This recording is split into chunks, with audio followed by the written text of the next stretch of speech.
오늘은 누가복음 22장 24절에서 38절의 말씀을 통해서 섬김과 겸손이란 제목으로 말씀을 전하고자 합니다.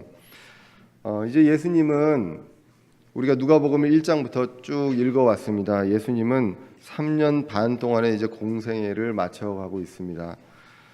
누가복음 22장에서부터는 이제 특별히 가룟 유다가 활약을 하게 됩니다. 직접적으로 행동을 하게 되고 사탄 마귀가 그에게 들어감으로 인해서 예수님을 죽이고 싶어하는 그런 사람들한테 지혜를 주게 되는 것, 계략을 주게 되는 것을 우리가 지난 시간을 통해서 이제 말씀을 통해서 알게 되었습니다. 사람들은 모릅니다. 마귀와 가룟 유다만 알고 있습니다. 그리고 그 계략에 참여했던 사람들만 알고 있었습니다. 제자들은 모르고 있는 상황에서 이렇게 만났을 때 예수님은 모든 것을 알고 계셨다는 것을 우리가 말씀을 통해서 보게 됩니다. 언제 어떻게 고통받으면서 죽게 될지 이런 것들을 알면서 예수님은 이제 마지막 유월절을 이 제자들과 함께 하고 있습니다. 이제 유월절이 시작되는 저녁이 됩니다. 저녁 6시부터 하루가 시작되는 그 유대인들의 그 시간 속에서 이제 유월절이 시작되고 있습니다. 예수님은 제자들과 함께 같이 유월절 어린 양 먹기를 간절히 바랬다고 우리가 지난 시간에 말씀을 통해서 보게 되었습니다. 그러면서 이제 주님은 말씀하셨습니다. 16절에 다시 오실 때까지 더 이상 하나님의 왕국이 이제 올 때까지 더 이상 유월절은 의미가 없다. 이제 예수님이 이 유월절은 예수님이 오셔서 이것들을 하시기 전까지 보여줬던 어떤 시청각 교육 자료였던 것입니다. 그렇기 때문에 이제는 유월절을 제자들과 함께 보내면서 이제는 그 유월절 어린 양을 다시 먹지 않겠다라고 예수님께서 이제 말씀하십니다. 그리고 이제 주의 만찬을 같이 하시는 것을 우리가 지난 시간에 보게 됩니다. 빵을 떼시고 잔을 나누게 됩니다. 그러면서 빵을 떼면서 주님의 찢긴 몸을 기억하고 잔을 나누면서 주님께서 피로 세우신 새 상속 언약을 기억하라고 이야기합니다. 주님 다시 오실 때까지 기억하라고 이야기합니다. 이것을 정리하면 결국 주님을 기억하고 주님의 계획을 기억하라는 것으로 우리가 이제 볼 수가 있습니다. 주님의 십자가, 주님의 다시 오실 것을 기억하라고 이야기를 했습니다. 그런데 이 이야기를 하면서도 그리고 주님께서 이제 배반에 대해서 이야기를 하면서도 제자들은 아무것도 모르고 있습니다. 가룟 유다에 대한 그 예언이 있고 그리고 배반자에 대한 예언이 있지만 가룟 유다와 예수님만 알고 제자들은 모르는 상황이 이어지고 있습니다. 결국은 마귀는 마귀대로 계획이 있었습니다. 그런데 이 마귀의 계획이 하나님의 계획 안에 있었다는 것입니다. 마귀는 그 하나님의 전체 계획을 모르고 어떻게 해서든지 하나님의 계획을 그 차질을 빚게 하려고 하지만 그러한 어떤 시도, 계획 그리고 그러한 어떤 일들 자체도 하나님의 계획 속에 있었다는 것을 우리가 이제 보게 됩니다. 자, 그렇게 하면서 23절에 보시면 제자들이 이제 여러 수군수군대기 시작을 합니다. 배반자에 대해서 예수님께서 얘기하니까 이 배반자가 누구일까라고 서로 간에 물어보게 되는 그러한 내용들이 이제 23절에 나오게 되고 그렇게 해서 대화가 시작됐는데 이제 24절에 보면 대화가 다른 쪽으로 가게 됩니다. 다른 이야기로 다투게 되는데 자기들 중에 누가 가장 큰 자로 여기실까 예수님께서 그거에 대해서 다투게 되었다라고 다툼이 있다고 24절에 기록을 하고 있습니다. 처음에는 그렇지 않았다가 이제는 이제 이런 식으로 이제 그 주제가 바뀌게 됩니다.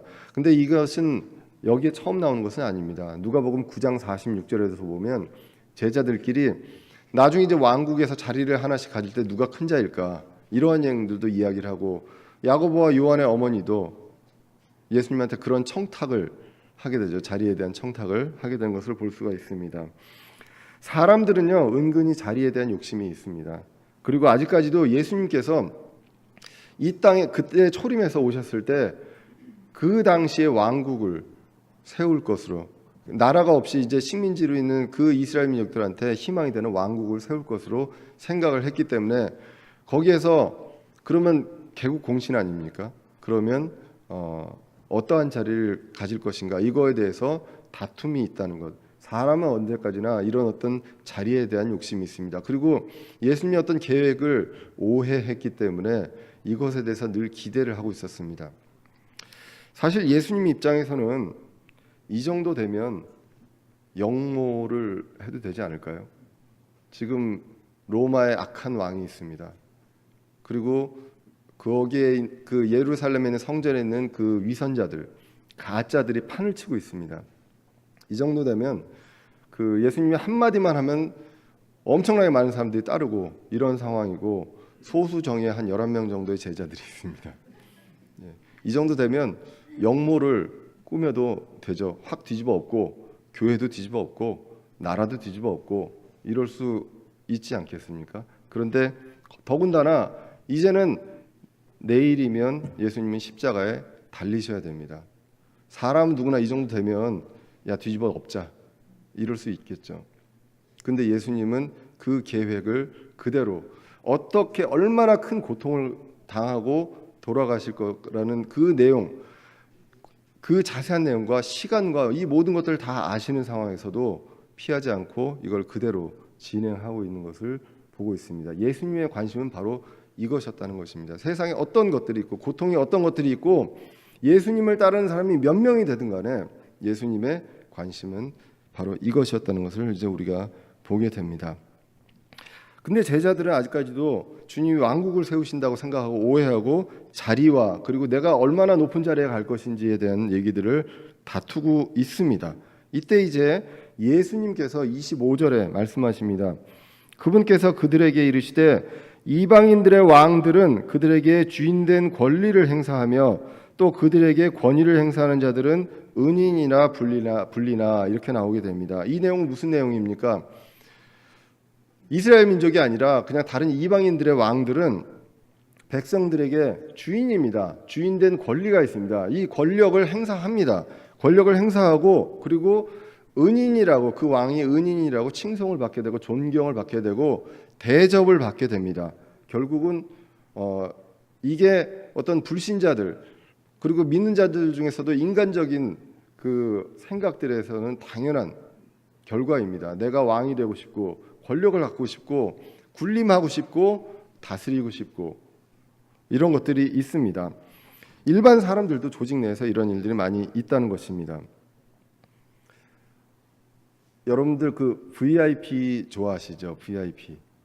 어떤 VIP 대접 받으면 좋아하시죠? 요즘에는 VVIP도 있잖아요. Very very important person. 이렇게 있습니다. 그거의 원래 근원이 뭐겠습니까? 보통 사람들과 나는 특별한 대접을 받고 싶다라는 게 VIP죠. 만약에 모두가 다 VIP면 어떻게 되겠습니까? 싫겠죠.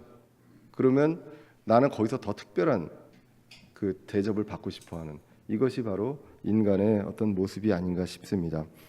예수님께서 말씀하십니다. 하나님의 사람들은 그러면 안 된다라는 것입니다. 26절에 보시면 이방인들의 왕은 그렇습니다. 그런데 26절에 너희는 그리하지 말지니 너희 가운데 가장 큰 자는 어린 자와 같고 으뜸인 자는 섬기는 자와 같을지니라. 음식 앞에 앉은 자와 섬기는 자 중에 누가 더 크냐? 음식 앞에 앉은 자가 아니냐? 그러나 나는 섬기는 자로 너희 가운데 있노라라고 말씀을 하게 됩니다. 어떤 자가 높은 자냐? 으뜸인 자가 어떤 자냐? 이렇게 얘기하면서 너희들은 이방인들처럼 불신자들처럼 그렇게 하는 것이 아니라 섬기는 자처럼 섬기는 자로 있어야 한다. 음식 앞에 앉아 있는 사람이 있습니다. 그리고 서빙하는 사람이 있습니다. 그러면 당연히 앉아 있는 사람이 높은 사람 아니냐 이렇게 이야기를 하고 있죠. 그런데 예수님은 나를 봐라, 나는 섬기는 자로 너희 가운데 있다. 너희들한테 서빙을 하고 있다라고 이야기를 하고 있다는 것입니다. 누가복음 14장 11절에도 보시면 위선자들이 사람들에게 대접받고 높아진다고 이야기를 합니다. 그 위선자들 그렇게 얘기했을 때 누가복음 14장 11절에서도 예수님이 이렇게 얘기했습니다. 누구든지 자기를 높이는 자는 낮아지고 자기를 낮추는 자는 높아지리라 하시니라라고 이야기를 했다는 것입니다. 예수님은 내가 섬기는 자로 왔다라고 그 예수님이 본을 보여주심을 이야기를 합니다. 요한복음 13장 14절에서도 이렇게 말씀합니다. 제자들의 발을 씻겨주면서 그런즉 너희 주와 선생인 내가, 너희의 주인이고 선생인 내가, 예수님이 너희 발을 씻어 주었으니 너희도 서로 발을 씻어 주는 것이 마땅하니라. 내가 너희에게 행한 것 같이 너희도 행하게 하려고 내가 너희에게 본보기를 보여주었느라라고 이렇게 말씀을 합니다. 예수님은 무엇을 본보기로 보여주셨습니까? 영모를 꾀하고 세상을 뒤집어 엎으려는 것이 아니라 이러한 섬기는 모습으로 모든 사람들에게 본보기를 보여주셨다는 것, 이것을 이야기하고 있습니다. 빌립보서에서 하나님께서는 사도 바울을 통해서 이렇게 빌립보서 2장 6절에서 말씀하십니다. 예수님은 그분은 하나님의 형체로 계심으로 하나님과 동등합니다. 동등함을 강탈로 여기지 아니하셨으나 동등함이 당연하신 분인데 스스로 무명한 자가 되사 자기 위에 종의 형체를 취하시고 사람들의 모습이 되셨으며 사람의 모양으로 나타나사 자기를 낮추시고 죽기까지 순종하셨으니 곧 십자가의 죽음이라, 이렇게 말씀하셨습니다. 그러므로 그리스도의 몸된 교회는 무엇을 실천해야 합니까? 예수님의 섬김을 실천해야 한다고 이야기를 하고 있습니다. 베드로전서 5장 2절에 보시면 베드로가 이야기를 합니다.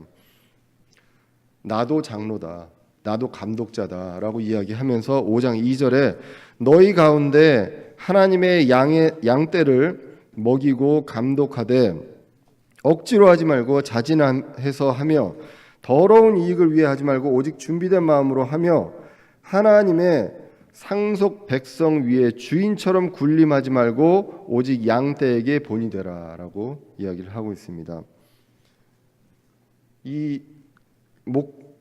교회에서 이제 목회자들 그리고 리더들이 해야 될 것은 본을 보여야 한다고 이야기를 하고 있습니다. 군림하지 말고, 그러나 이들의 직책은 감독하는 것입니다. 다스리는 건데 억지로 하지 말고 탐욕을 가지고 하지 말고 즐거움으로 하되 자진해서 하되 군림하지 말고 본이 되도록 해라라고 이야기를 하고 있습니다.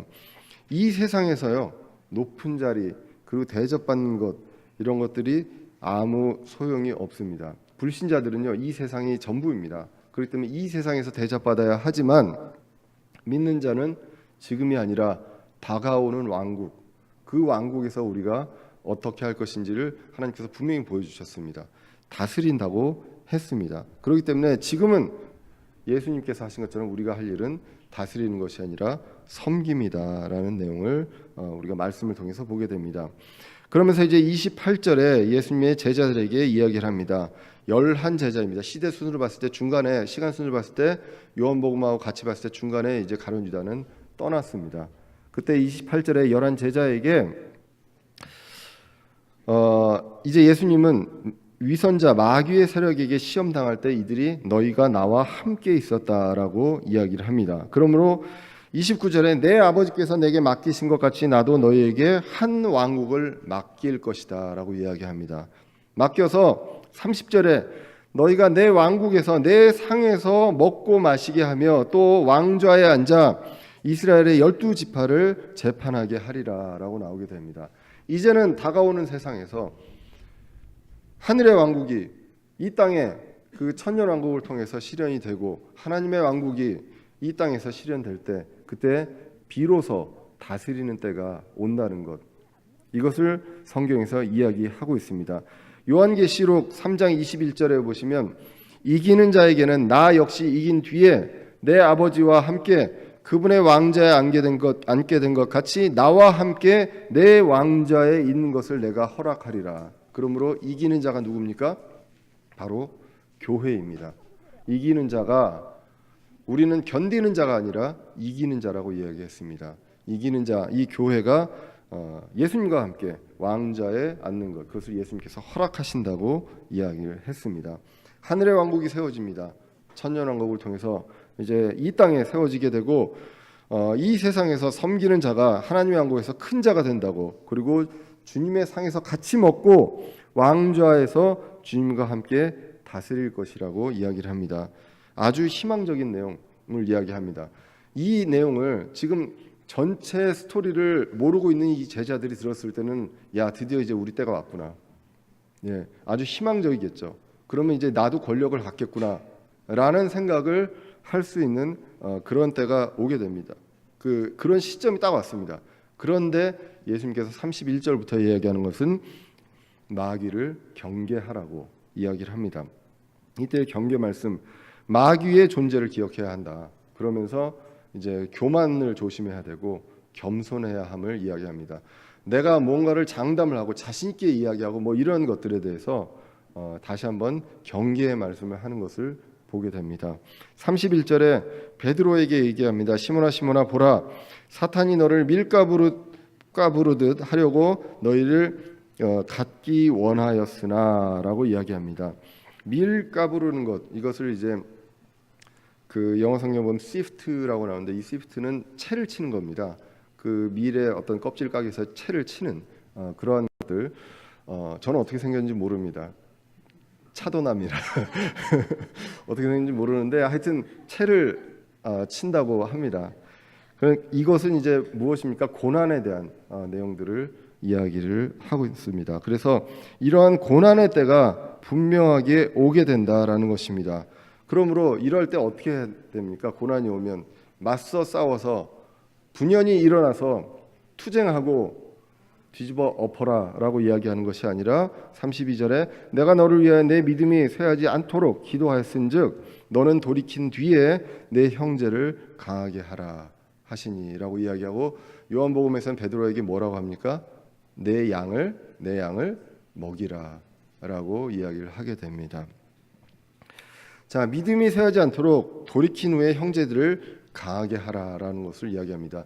베드로가 무엇을 할지 어떻게 될지 분명하게 예수님은 아셨던 것입니다.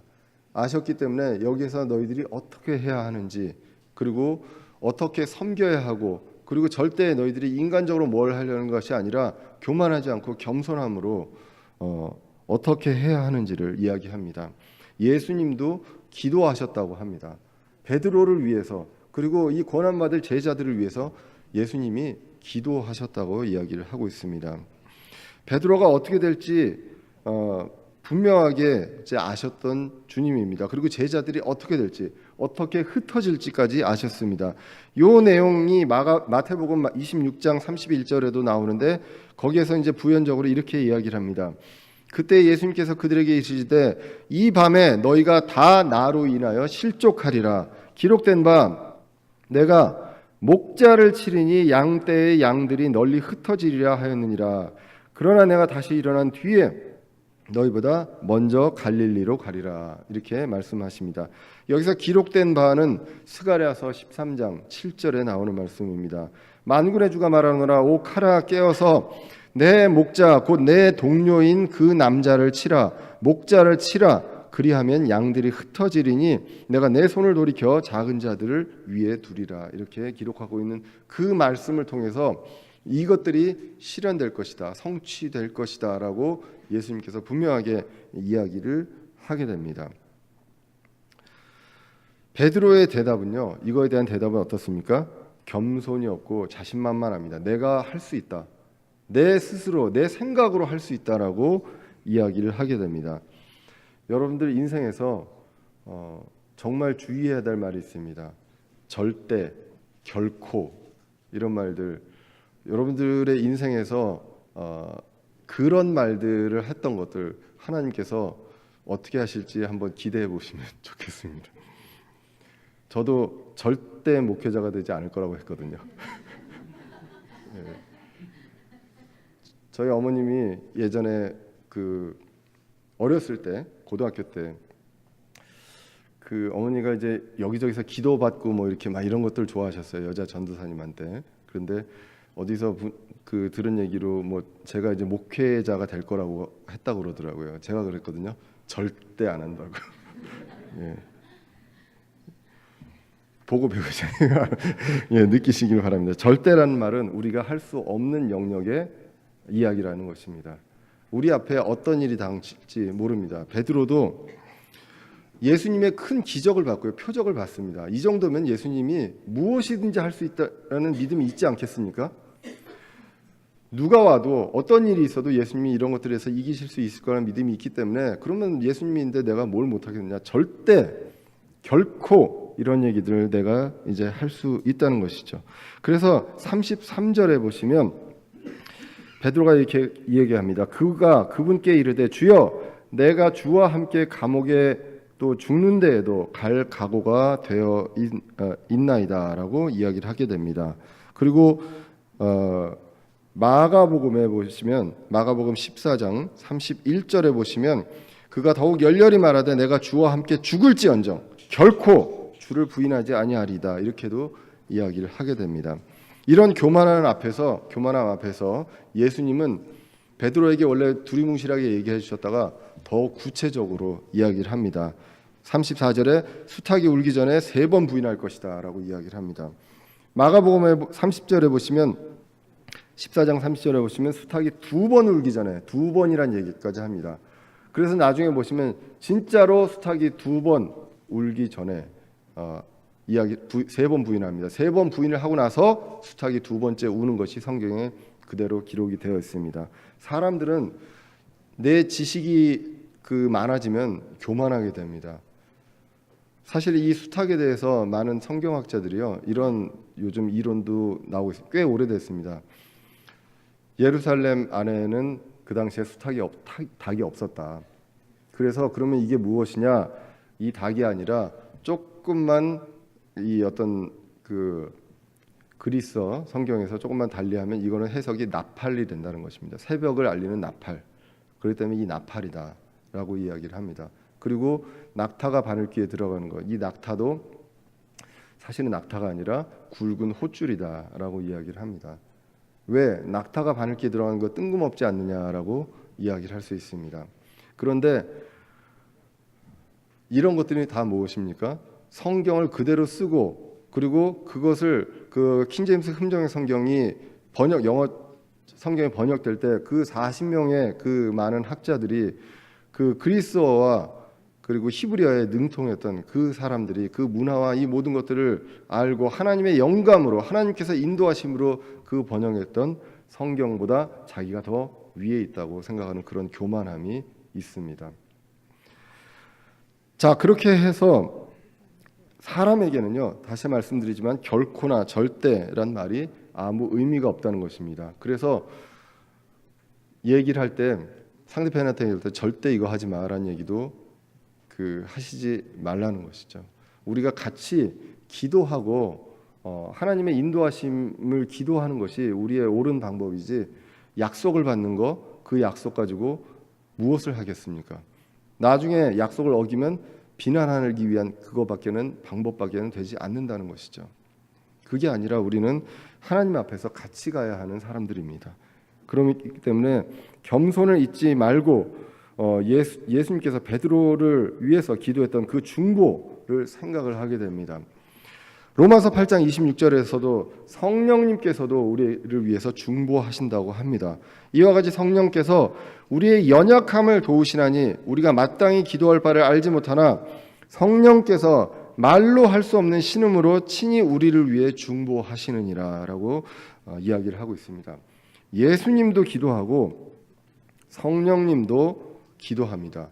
우리는 무엇을 해야 합니까? 예수님도 기도 안 하셔도 되잖아요. 하나님이신데. 성령님도 하나님이십니다.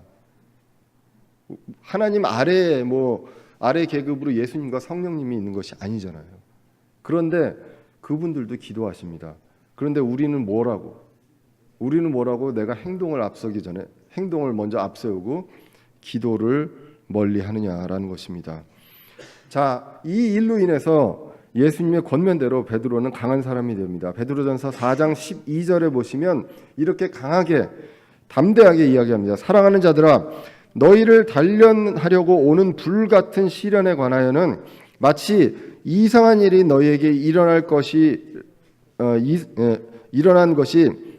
같이 이상히 여기지 말고 오히려 너희가 그리스도의 고난에 참여하는 자가 되었으므로 기뻐하라. 이것은 그분의 영광이 드러날 때 너희가 넘치는 기쁨으로 또한 즐거워하게 하려 함이라라고 담대하게 정말 강하게 이제는 베드로가 강한 사람이 되었습니다. 무엇로 그렇게 되었습니까?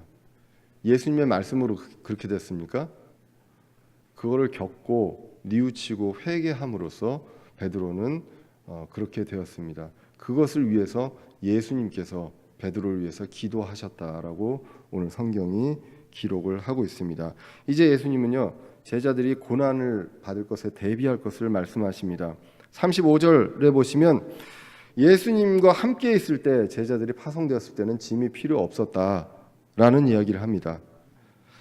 누가복음 9장 3절에서 12 제자를 파송할 때 어떻게 했습니까? 그들에게 이르시되 여행을 위하여 아무것도 취하지 말라. 지팡이들이나 짐 보따리나 빵이나 돈도 취하지 말고 겉옷도 2벌 취하지 말라라고 기록합니다. 그때 예수님과 함께 있을 때는 이러한 것들 준비할 필요가 없었습니다. 그런데 이제는 필요하다고 합니다. 예수님께서 떠나시면 이제는 필요하다. 그래서 36절에 보시면 돈주머니, 짐 보따리, 칼 하나는 꼭 챙겨라. 칼은 만약에 없으면 옷을 팔아서라도 챙겨라라고 이야기를 하게 됩니다. 이러한 때가 분명히 있을 것이다라고 이야기를 하고 있습니다. 예수님이 이제는 떠나야 될 때가 너희들과 같이 있지 않기 때문에 이러한 것들을 준비하고 고난에 대해서 대비해야 될 때가 있다고. 오늘 37절에 보시면 내가 너희에게 이르노니 기록된 바 그가 범법자들 가운데 계수되었다 한 이 말씀이 반드시 내 안에서 이루어져야 하리라. 나에 관한 일들은 끝이 있느니라 라고 기록을 하고 있습니다.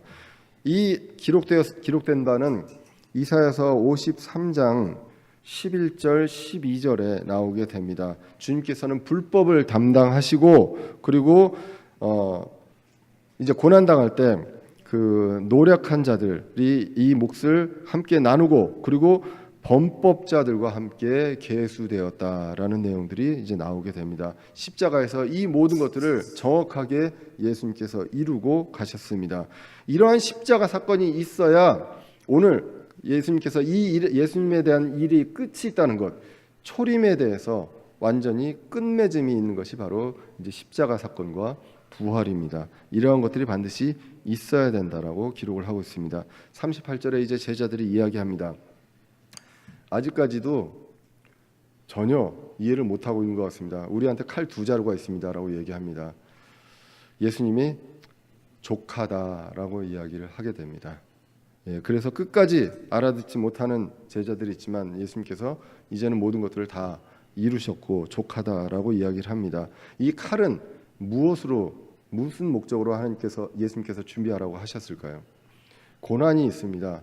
그렇기 때문에 이 고난과 핍박이 있을 때 먹는 것도 힘들고 자는 것 여러 가지 것들이 이제 필요하게 됩니다. 그리고 여러 공격들이 있을 때 방어용으로 쓰라고 한 것으로 우리는 보여집니다. 왜 그러냐면 이 바로 뒤에 베드로가 무슨 짓을 합니까? 그 잡으러 온 사람의 귀를 자르게 되죠. 그럴 때 이게 아니다라고 말씀을 합니다. 그러므로 그것 때문에 칼이 있었던 것이 아닙니다. 이러한 것들을 통해서 이제 예수님은 제자들에게 오늘 이야기를 합니다. 섬김에 대해서 이야기하고요. 그리고 너희들이 뭘 하려고 하는 것이 아니라 겸손해야 된다라는 내용들을 이야기를 하고 있습니다. 오늘 본문을 이제 요약하고자 합니다. 이 세상에요. 첫 번째로 이 세상 사회 조직에서 우리는 섬기는 자가 되어야 한다는 것입니다. 리더가 됐다 하더라도 리더로서 모든 것들을 다 휘저은 것이 아니라 섬기는 자가 되어야 된다. 세상 사람들은요, 높아지고 대접받고 권력을 갖기 원합니다. 많은 사람들이 돈을 벌면 뭘 하고 싶어 합니까? 정치를 하고 싶어 합니다. 그렇기 때문에 이것들이 사람의 어떤 본성이고요. 그리고 교회에도 있습니다. 니골라당이라고 있습니다. 교회 내에 계급이 있는 그러한 니골라당이 있었습니다. 그러나 우리는 어떻게 해야 됩니까? 세상도 그렇고 교회에서도 그렇고 우리는 섬기는 사람이 되어야 한다. 지체들을 섬기고요. 그리고 주위에 있는 사람들을 섬기고 그러므로 인해서 우리는 이제 주님의 왕국이 임했을 때 우리는 다스리게 된다고 성경은 기록을 하고 있습니다. 그리고 두 번째로 이 일에 있어서 겸손해야 한다는 것입니다. 내가 무엇을 할 수 있다, 내 힘으로 무엇을 할 수 있다라는 것을 철저히 내놓고 기도해야 한다는 것입니다. 예수님도 기도하셨고 성령님도 우리를 위해서 기도하십니다. 우리가 무슨 힘이 있습니까? 무슨 힘이 있다고 우리 힘으로 무엇을 하려고 한다는 것인지 우리가 한번 생각을 해볼 필요가 있다는 것입니다. 불가능이 없는 분도 기도하십니다. 그리고 우리는 할 수 있는 게 없는 사람들인데 기도를 안 하고 있다는 것, 우리가 생각을 해볼 필요가 있다는 것입니다. 하나님께서는요, 예수님이 종의 형체로 오셨습니다. 섬김과 겸손의 궁극을 보여주셨다는 것입니다.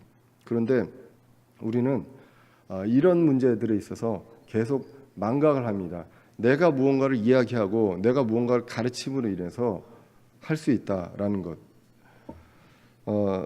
특히나 이거에 가장 취약한 사람이 누구라고 그랬습니까? 이거 가장 위협이 되는 사람이 바로 여기에 서 있는 사람. 왜 그렇습니까? 내가 뭔가를 생각을 하면 그걸 가지고 이 자리에서 이야기를 할 수 있지 않습니까? 제 사상과 가치관을 가지고. 여러분들 그거에서 지금 설교하는데 질문이 있습니다 할 수 있습니까? 일방적으로 이 얘기를 할 수 있는 그러한 막강한 위치에 있는 사람이 바로 여기 있는 사람입니다. 그리고 또 한 존재가 있습니다. 교수입니다. 네. 교수님들 보면요, 나이가 들면 들수록 말씀이 많아져요. 길어집니다. 한 번 얘기하면 1시간 진짜 그냥 갈 정도로 얘기하거든요. 왜 그러냐면 계속 가르쳤던 사람이기 때문에 자기 전공 외에 나머지 것들도 다 전문가가 돼서 학생들한테 이래라 다 얘기를 하게 됩니다. 교수이면서 목사인 사람은 어떨까요? 기도해 주시기 바랍니다. 그래서 되도록이면 제가 금요일날 밤부터 시작해서 토요일날 하고 일요일까지는 카톡이나 이런 것들 확인을 안 하고 되도록이면 지체분들하고 통화를 안 하려고 노력을 합니다. 왜냐하면 말씀을 준비하기 전에 그런 것들을 듣게 되면 저도 사람인지라 어떻게 될지는 모르잖아요. 그래서 확인이 좀 늦고 그럴 수 있습니다. 그래서 그런 것들은 양해해 주시고, 그리고 어떠한 타겟을 가지고 성경을 하다 보면요, 얼마든지 할 수가 있습니다. 성경 구절을 가지고 착착착 짜집기 하면 얼마든지 어떠한 논리도 만들어낼 수가 있거든요. 그렇기 때문에 그러한 것들을 철저히 배제하고, 그리고 우리가 강의 말씀을 통해서 우리가 누가복음 1장부터 쭉 읽지 않았습니까? 이 말씀들을 통해서 우리가 성경을, 그리고 하나님께서, 그리고 예수님께서 본을 보이신 것을 그대로 우리가 보면서 우리는 그걸 적용할 수 있어요.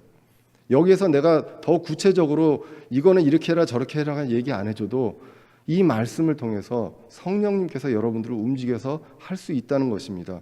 내가 뭘 해야 된다라고 생각하는 것은 성령님의 능력을 무시하는 것이라는 것입니다. 제가 오늘 이 말씀을 준비하고 정말 오늘 깜짝 놀랐던 거는, 아까도 얘기했지만 제 친구가 올 줄 몰랐거든요. 모르고 예화로 그걸 준비를 했어요. 정말 놀랍지 않습니까? 하나님의 계획을. 제가 무슨 일이 있었냐면요, 킹제임 성경에 대해서 처음 알게 되고, 우리가 저 친구를 통해서 알게 되고요 했는데, 알게 된 거는 저 친구를 알고서 한 3년 정도 지났을 때 알게 되었습니다. 킹제임 성경에 대해서. 그전에는 이제 몰랐었거든요. 근데 이제 그때 제가 우연히 궁금한 게, 이제 없음이란 성경이 왜 있냐라는 내용들을 물어볼 때, 이제 형제가 쫙 그거에 대해서 이제 그때부터 어떤 참았던 것들을 쫙 다 얘기해 줬습니다. 그래서 저는 지금도 제 어떤 믿음의 어떤 제 신앙과, 이거 이제 아버지라고, 저보다 1살 어립니다. 근데 아버지라고 이제 생각하는 그런 사람인데, 거기서 시작이 돼서 제가 느꼈던 건 뭐냐면, 야, 내가 속았다 여태까지. 그래서 정말로 강하게 이 성경에 대해서만 이야기를 했습니다. 근데 우리가 킹제임 성경, 흠정의 성경 좋습니다. 하지만 이 성경이 얘기하는 게 이 성경만 얘기하는 것이 아니라 그 안에 있는 교리, 우리 믿음을 이야기합니다. 성경은 완전한 하나님의 보존해 주신 성경이고 이 성경을 그대로 해석해야 된다는 그 믿음이 있는 거거든요. 근데 저는 그 당시에 성경만 얘기했습니다. 누가 개혁 성경 있으면 야 너 찾아봐. 없으면 있지. 없으면 있으면 이게 뭐냐. 이건 말도 안 되는 성경 아니냐. 이렇게 얘기했을 때 대부분 뭐라고 반응했을 것 같습니까? 예, 예. 전혀 받아들이지 않습니다. 단 한 사람도 받아들이는 사람이 없었습니다. 예. 근데 이제 그 저 형제는 저한테 이제 한 2년에서 3년을 기다렸던 거죠. 얼마나 답답했겠습니까? 제가 있는데 예, 나중에 한번 물어보세요. 제가 얼마나 답답했는지. 그리고 유학을 같이 갔습니다. 유학을 같이 가서 미국에서도 이제 성경 공부를 하면서도 그런 얘기들이 나올 때가 있어요. 근데 저도 모르게 막 흥분을 하고 울분을 가지고 막 얘기를 했어요. 다 박사들이거든요. 다 박사과정들이거든요. 거기 있는 사람들이요. 받아들일 수가 없습니다. 아, 이게 아니구나라는 거를 오랜 후에 느끼게 되고 그 다음부터는 이제 그런 것들을 좀 부드럽게 성경보다는 어떤 교리와 믿음에 대한 것들 이런 것들을 이제 자유롭게 토론하면서 하게 됐는데 그 중에 어떤 형제가 성경 공부하던 사람이 뭐 이야기를 하다가 그런 어떤 부분들을 그 지적을 하는 거예요. 여기 이렇게 없음인데 이 내용이 뭐냐라고 하길래 그때 이제 그게 이제 그 번역 성경에는 다른 성경에 이런 것들이 있다라고 했더니 거기에 이제 관심을 보이더라고요.